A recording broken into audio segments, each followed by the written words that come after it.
দেশ থেকে আরো বড়রা এখানে উপস্থিত হয়েছেন। সকলকে হুজুরের পরিবারের পক্ষ থেকে এবং বাংলাদেশ জাতীয়তাবাদী দলের পক্ষ থেকে আপনাদের প্রতি আমরা মোবারকবাদ জানাই, কৃতজ্ঞতা জানাই যে রোজার এই সকাল সকাল আপনারা এখানে অনেক কষ্ট করে আল্লাহ রাব্বুল আলামিন যেন আমাদের বুদ্ধির তাকে করে আশা প্রত্যাশায় আপনাদের সকলের প্রতি আবার কৃতজ্ঞতা জানিয়ে আমি আমার সতর্কতা শেষ করছি। আর ইনশাআল্লাহ আমরা সবসময় এই আলিয়া মাদ্রাসার প্রতি আমরা অতিথি করছি। আসসালামু আলাইকুম ওয়া রাহমাতুল্লাহ।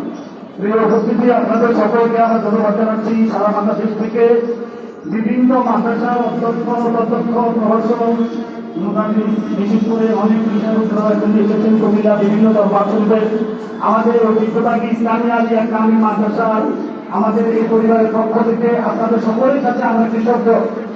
আপনারা বিগত দিনে যেভাবে আমাদের আলিয়া মাদ্রাসার প্রতি খেয়াল রেখেছেন, আমরা একজন বড় ভাইকে হারিয়েছি, যার সীমাবদ্ধতা আমরা আসলে খুঁজে পাইনি। আমরা অনেক প্রেরণ দিয়েছি এবং করে দিয়েছেন। আপনারা আমাদের আলিয়া জমিকে রাখবেন। আমরা প্রত্যেকটা রাজনীতি ব্যক্তিগতকে আমরা ধন্যবাদ জানাই।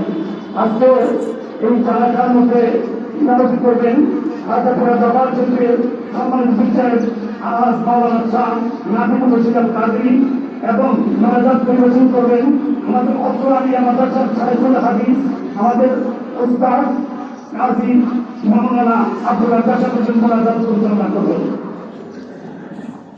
এই পর্যায়ে পরিবারের পক্ষ থেকে নিয়ে আসছেন জনাব মোস্তাক আহমেদ শ্যালো, জেলা কমান্ডেন্ট বাংলাদেশ আনসার গ্রাম প্রতিরক্ষা বাহিনী, ঢাকা।